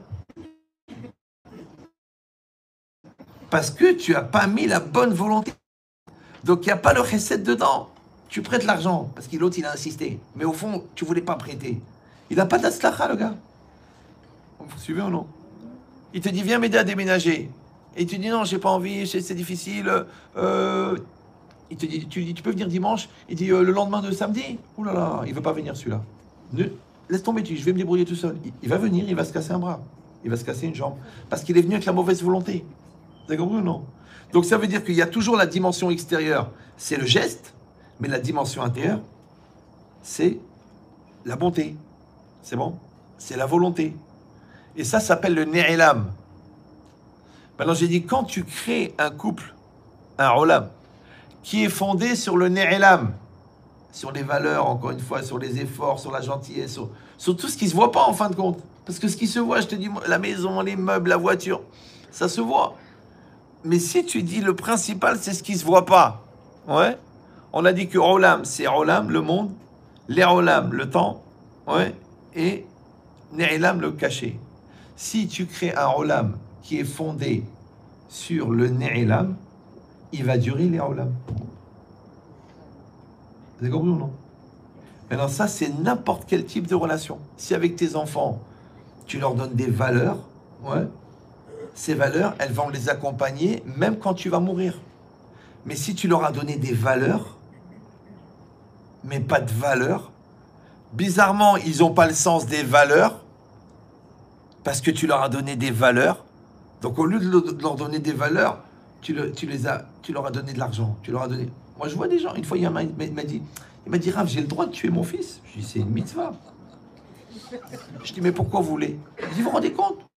Pour sa bar mitzvah, je lui ai offert une montre à 185 000 euros. C'est que le mec, il se baladait avec un 2 pièces au poignet, tu vois.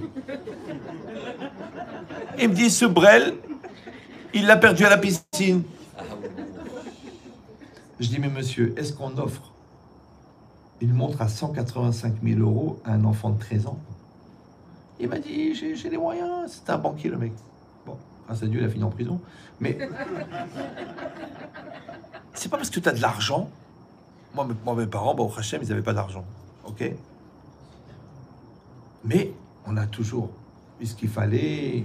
Ils nous ont éduqués, on a bien mangé, on a eu où dormir, on a été mariés. Magnifique. Mais les valeurs, le travail, le respect de l'autre, apprendre à se taire, même quand tu es énervé, même quand tu es spolié, tu te tais. Essaie d'apprendre ça à un enfant. C'est dur. T'as compris ou non? On a reçu, Baruch Hashem, on a reçu cet héritage. Moi, je voyais mon père. Je vous dis, à la fin de l'année, vous savez, on avait les cahiers travaux pratiques. Vous vous rappelez, il y avait une feuille d'écriture, une feuille de dessin. Alors moi, j'adorais dessiner. Qu'est-ce que je faisais à la fin de l'année? Comme on utilisait un quart de... Je déchirais les feuilles, je m'en servais pour dessiner.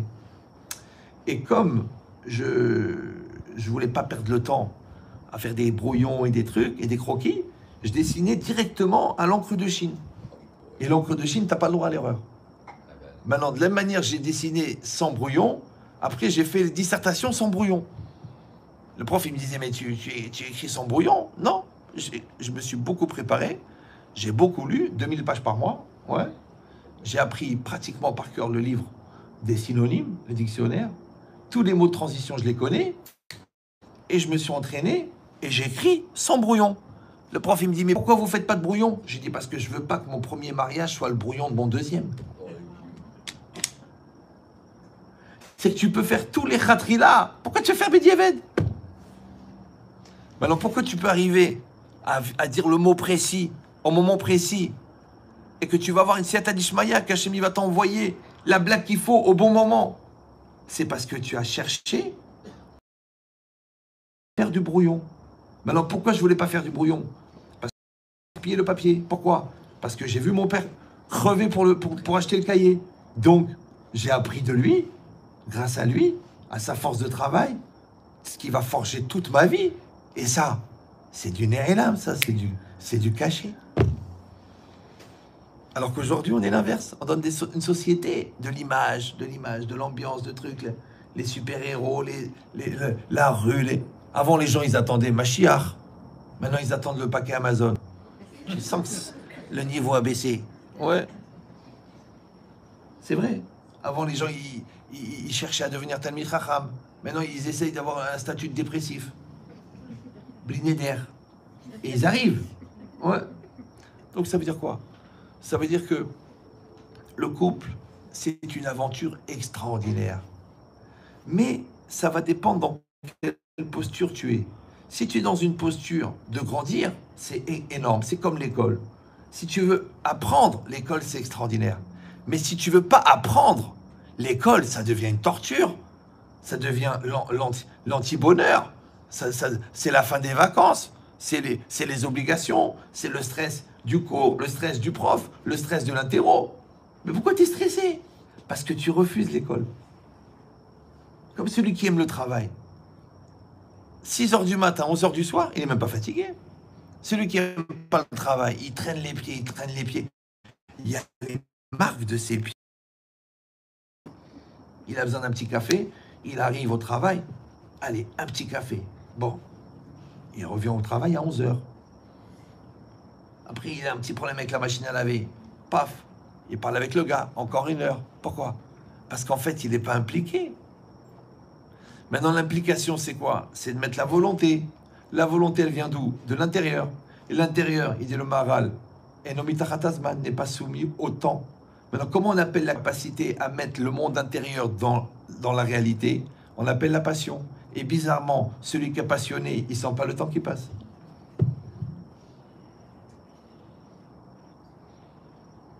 Donc tu mets de la passion dans ta Torah. C'est ça, chez Amelim Batorah. C'est marqué Gadol HaShalom chez Niten, les Oave Torah. Et les grands de la paix qui est donné à ceux qui aiment la Torah. C'est marqué Gadol HaShalom chez Niten, les Lomde Torah. Pourquoi une fois c'est marqué Lomde Torah, une fois Oave Torah? Parce que Oev, c'est Ahava. Ahava, c'est 13. La même gamatria que Echad. Donc aimer la Torah, c'est faire un avec la Torah. Maintenant, quand tu fais un avec la Torah, puisque la Torah elle est essentielle, et que pour faire un, il faut mettre de ton essentiel, les deux essentiels ne sont pas soumis au temps. Donc tu sens pas le temps qui passe. Donc si tu trouves que c'est un peu long, c'est vrai, là le cours, là, ça fait presque 1h15. C'est qu'il y a la moitié de la salle qui doit prier pour que je m'étouffe. Mais qui se la ferme, on a faim. Je comprends. Mais j'ai un problème, c'est que mon père, Zichron Libracha, jamais il a acheté un oignon, un poireau, une carotte pour faire la soupe, tu sais, à la patos. Il a acheté des cajots. Des cajots. Ma mère, elle disait, mais pourquoi tu achètes comme ça? Elle a dit, on apprend aux enfants le shefa. Comme une fois, il m'a dit, Ramed Chetrit, d'après la lacha, qu'est-ce qu'il m'a dit? Pour une Brit Mila, combien de bisli on doit donner par personne?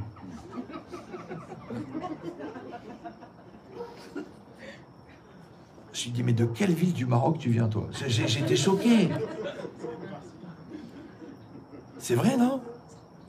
Alors je lui ai répondu, j'ai dit, tu sais que tous les ans, on fait les élections de Miss Univers et de Miss Monde. Il m'a dit, oui, je sais. Je dis, mais quand on va faire les élections de Miss Kin, présente-toi.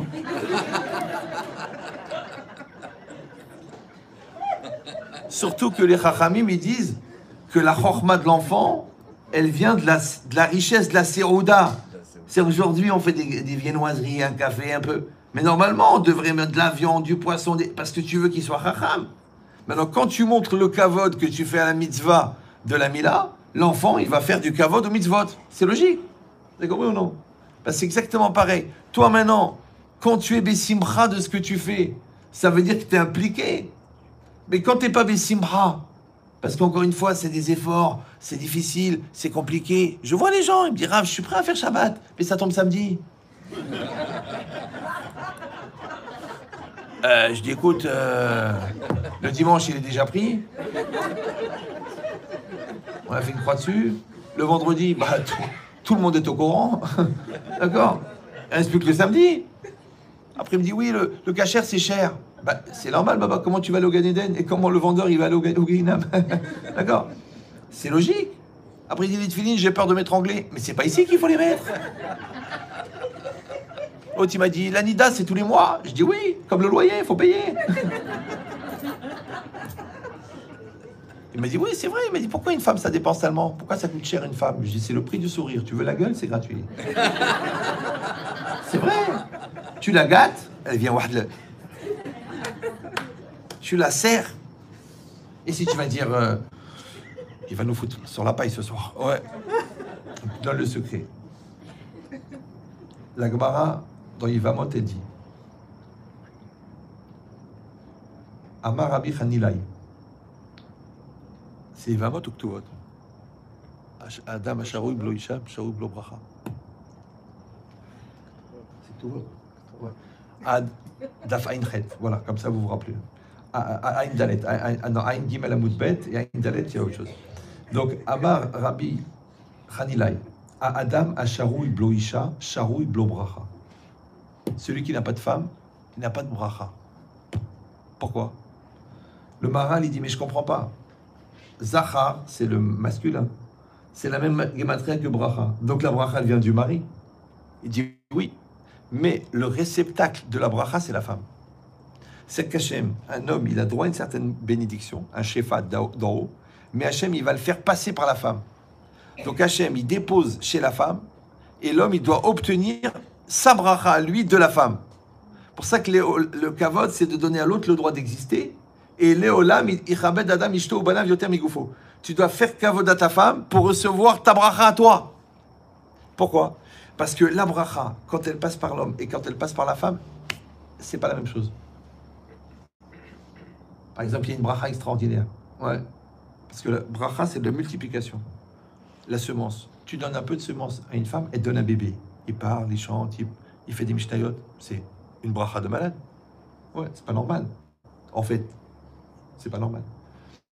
Il dit parce que l'homme, quand l'homme il a mangé le Etz Da'at, il dit le Ramban, le Da'at, il a créé le cartésien.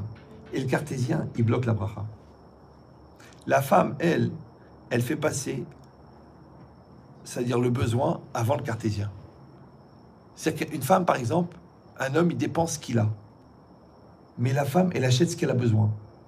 Vous sentez la différence? 20 000 $ à peu près. Ouais. Parce qu'elle dit, il y a besoin. Alors elle achète. Le mari dit, mais on n'a pas. Mais tu vas avoir parce que je dépense. C'est comme ça que ça marche. C'est le lien. Vous comprenez comment ça marche?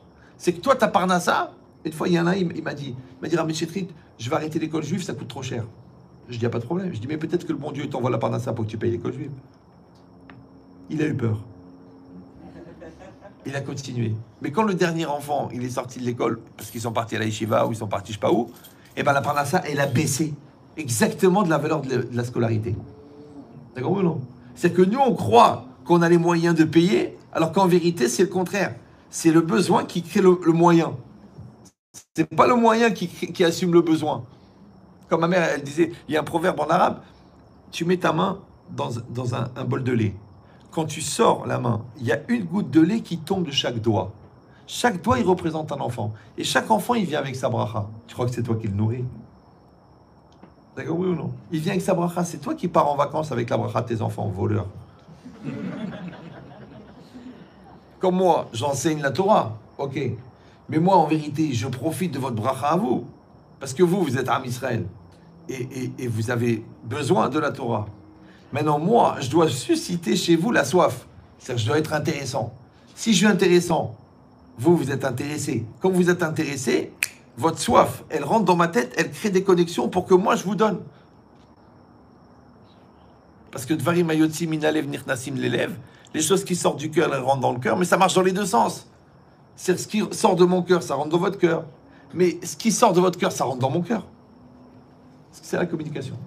Donc, de la même manière, un homme et une femme, en vérité, c'est une opportunité extraordinaire. C'est pour ça que c'est marqué que Zahou Shechina Benehem. S'ils ont du mérite, alors ils ont la présence divine entre eux. Mais tu dis, mais pourquoi on dit Shechina Benehem? Fallait dire Shechina Alehem. Pourquoi Benehem? Alors on résume, parce qu'il est tard. On dit la volonté vient de l'âme. Ok? Bon, peut-être dans la semaine, je ferai un cours entièrement sur cette phrase parce que Ratson Aodam ou Mauto, Bederachero Selelech Molichinoto, il y a beaucoup à dire sur ça, mais bon, là je vous demande juste de rester encore concentré 3 minutes. Donc on dit Aratson Ovea Me Aneshama. La volonté vient de la Neshama. La Neshama, elle est divine. Vous le savez. Donc l'énergie qui sort de l'âme, elle est aussi divine. Donc la volonté, dans sa nature profonde, elle est divine. Maintenant, l'orientation qui est donnée à cette volonté, elle est humaine, ça s'appelle le libre arbitre. La connotation qui est mise dans cette volonté, elle est humaine, ça s'appelle la personnalité. Mais l'énergie elle-même de la volonté, elle est divine. Ok. Maintenant, on a dit, le Maharal, il a dit, c'est quoi Avaz et Shaviut Aretsonot? C'est quoi l'amour? C'est l'équivalence des volontés. Donc c'est la communion des volontés. Maintenant, quand ma volonté, elle rencontre ta volonté, évidemment, on a compris que c'est la communion des bonnes volontés. Donc, pour ça, il faut lutter contre la mauvaise volonté. On a dit l'amour propre, vous vous rappelez, non? Donc, moi, je vais exprimer ma volonté. Mais comme la projection de la volonté s'appelle exister, donc moi, je vais exister pour toi. Maintenant, la seule manière d'exister, c'est de lutter contre le Yetzer Hara. Puisque le Yetzer Hara, c'est le confort à la non-existence. Vous vous rappelez? Donc moi, je vais exister pour toi, enfin, je vais exister pour le couple, toi, tu vas exister pour le couple. Donc, on va coexister. Je vous ai dit que les 3/4 des problèmes de couple sont des problèmes personnels. Donc, c'est nos problèmes d'existence personnelle qui polluent nos tentatives de coexistence. Donc, moi, je suis obligé de faire mon travail personnel d'existence. Je dois travailler mes midotes, je travaille mes nerfs, mes stress. Je dois réfléchir avant de parler. Je dois voir où il est le Satan. Je dois voir mon égoïsme, ma bêtise, ma lourdeur, ma psychorigidité. Je dois travailler pour que le meilleur de moi, je le donne à l'autre. Le mauvais, je le gère tout seul. Les gens, ils font l'inverse. Le meilleur, ils se le gardent pour eux, pour un prochain mariage ou un prochain Gilgoul, et le mauvais, le donne à l'autre. Ils renvoient à l'autre le négatif, qui est en fait l'expression de leur Yetzerara, ou de leur mauvaise volonté, ou leur côté sombre. Ok. Donc maintenant, si je dis que l'amour, c'est la communion des volontés, et que la volonté, elle vient de l'âme, donc le morceau d'âme qui sort au moment où j'existe, qui va rencontrer le morceau d'âme de ma femme qui existe, en fait, ces deux morceaux d'âme, c'est une mesure de volonté divine. Puisque la volonté vient d'eux. Dans sa nature, elle vient de Dieu. Ça va? Donc, c'est quoi la présence divine? C'est la communion des bonnes volontés. Confirmation par texto. Vous avez compris ou non? Ça va? C'est pour ça que c'est marqué Zahou, Shechina Benehem. S'ils ont du mérite. Mais c'est quoi Zahou? Zesrout, c'est le mérite. Mais Zahou, c'est Zah aussi, c'est la pureté. Qu'est-ce qu'il a dit la Torah pour l'huile de la menorah? Shemen Zaït. Ils ne savent pas. Vous savez qu'à partir d'un certain niveau d'ignorance, il faut envisager la conversion. Ben, c'est vrai, tu vois le Goy. Il était en Bretagne. En 2 ans, il fait du Mishnah Brora. Et le Feuge, 68 ans, il connaît toujours pas la traduction du Kriyat Shema. Je te dis, va faire le programme de converti. Ou verti, au moins. Ouais. Donc cette logique-là, c'est quoi? Zahou, c'est Zah. Zah, c'est pur. Shemen Zaïd Zah, la Torah l'a demandé qu'on prenne de l'huile d'olive pure. Qu'est-ce qu'il dit Rashi là-bas? C'est quoi Zah? Il dit quand on presse l'olive, il sort de l'huile. Mais il y a un peu de chair à l'intérieur.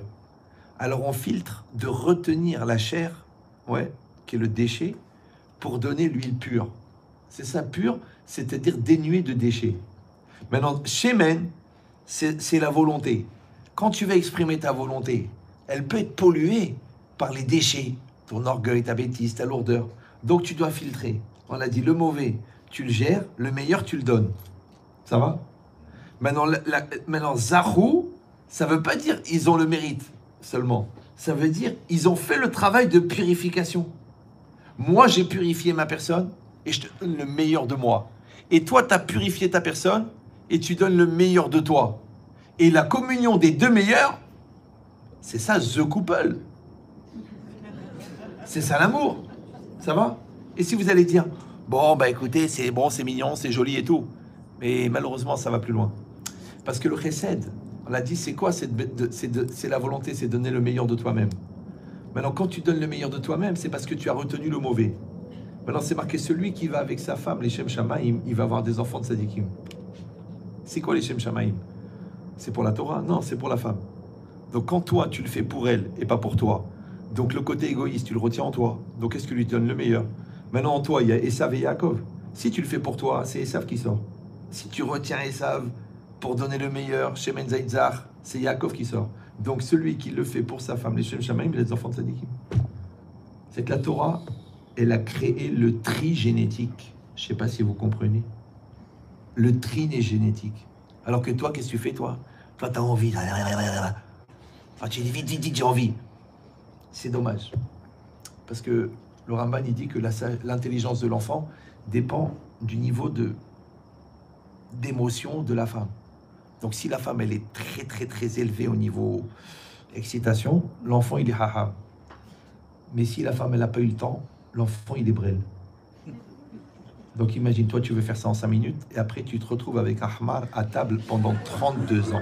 Et tu sais d'où il sort, ce brel. C'est que quand la Torah elle t'a dit, sois gentil avec ta femme, séduis ta femme, sois sympathique, rends-la heureuse, rends-la épanouie. Parce que le Zohar il dit la femme c'est le champ et l'homme c'est le planteur.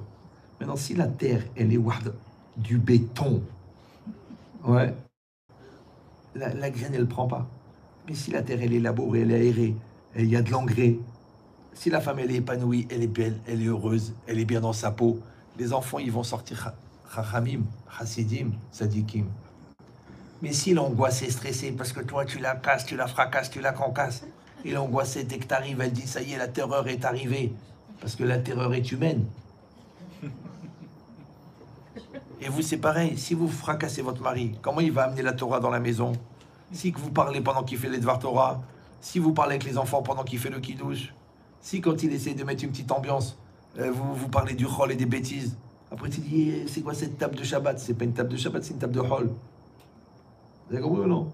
Donc, votre kavod à vous, à votre mari, il fait exister votre mari. Le kavod que vous faites à votre femme, il fait exister votre femme. Et comme l'amour, c'est la coexistence, donc en fait, c'est le kavod réciproque. Et à chaque fois que tu fais du kavod, tu fais exister. Maintenant, comment Hachem, il s'appelle Melech HaKavod? Parce que c'est lui qui fait exister tout le monde. Maintenant, toi, tu peux être le Melech HaKavod de ta maison. D'ailleurs, il y en a qui l'ont. C'est quand ils rentrent à la maison, toute la famille se met à chanter. Mi, Ouzé, Melech. Bon, arrête de rêver. D'accord. Donc, on souhaite, Bezrat Hachem, que chacun d'entre nous, et moi le premier, c'est pour ça que je donne plus d'exemples masculins, parce qu'en fait, je me parle à moi. Et vous, vous assistez à mes séances personnelles d'auto-analyse. À titre de voyeurisme en plus. C'est très grave, ouais. Qu'on arrive, Bezrat Hachem, à faire ces efforts.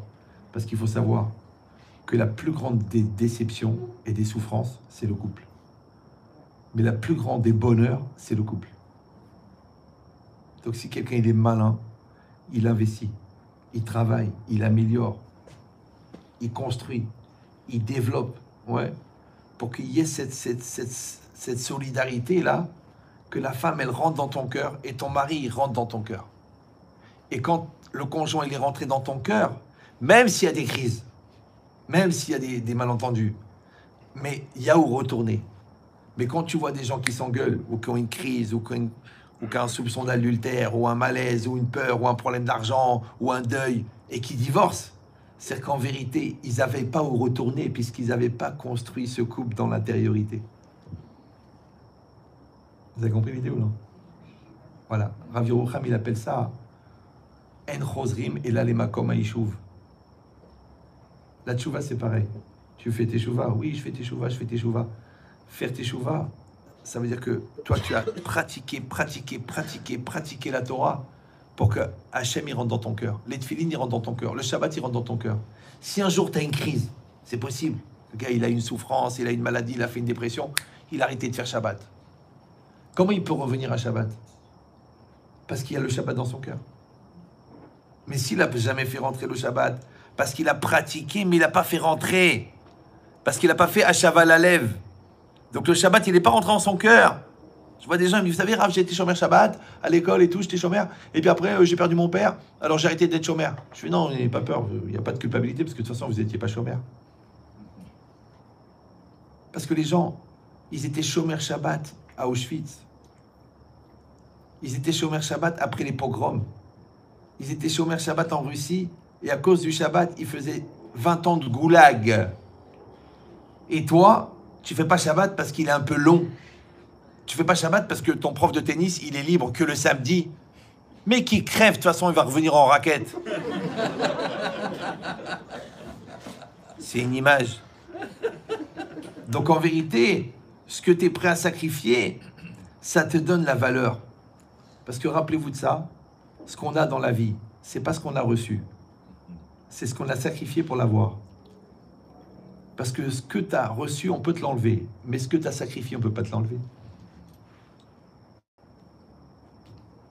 Donc cherchez des occasions de faire des efforts. Ne cherchez pas des systèmes pour éviter de faire des efforts.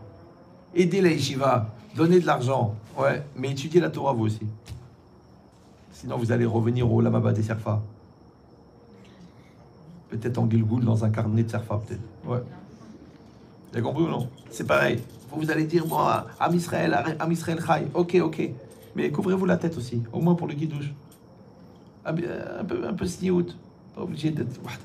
Servez-vous. C'est vrai, non? Tu vas à des manifestations, l'antisémitisme et tout. Tu veux être solidaire. Chacun son épreuve. J'étais à la Guadeloupe il n'y a pas très longtemps. Je leur ai dit, vous, votre épreuve, leur épreuve à eux, c'est de rentrer à Gaza. 19 ans.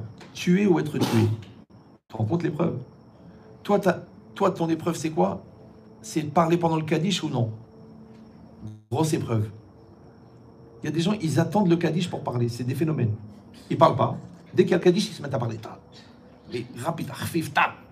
Ouais, exprès. En plein schéma. Schéma. Combien t'as payé la voiture?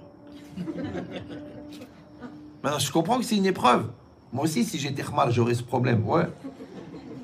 Mais je dis, tu penses à l'autre. L'autre, il rentre à Gaza. Et toi, ton épreuve, c'est de prendre la voiture Shabbat. Kol Israël Arevim Zelazé. Même j'étais dans une école là-bas à Sarcelles.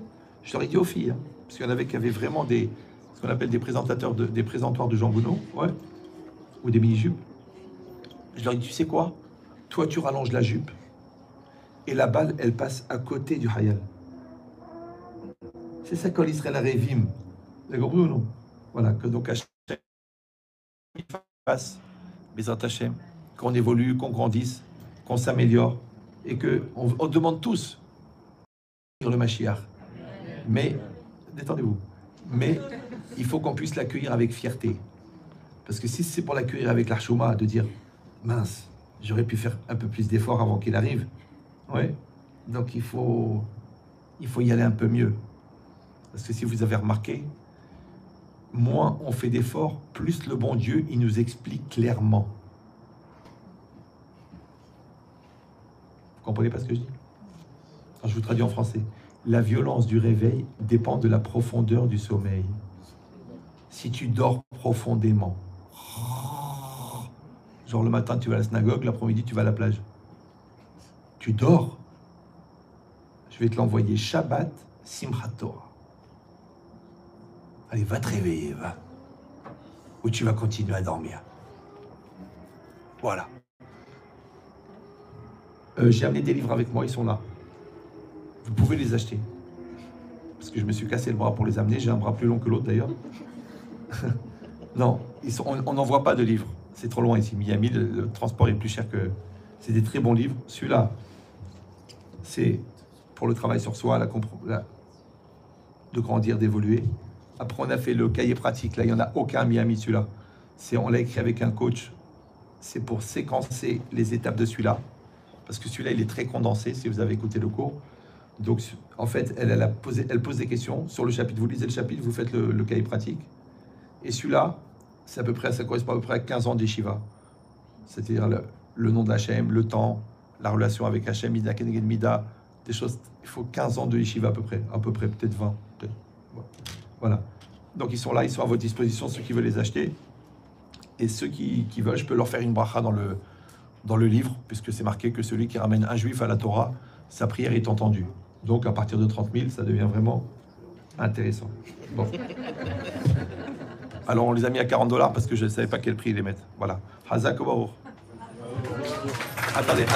Je remercie Laura Frankforter qui a été le premier à répondre à mon appel de venir à Miami pour organiser les conférences. Et aussi, on accueille le Rav Shimon Israël qui est un très grand makom où j'ai mon petit-fils qui a le mérite de pouvoir étudier dans sa yeshiva, dans son école. Okay, merci Rabbi Chetret. Donc on sait remercier Tania et Alain, bien sûr. Alors Alain pour ce soir et Tania.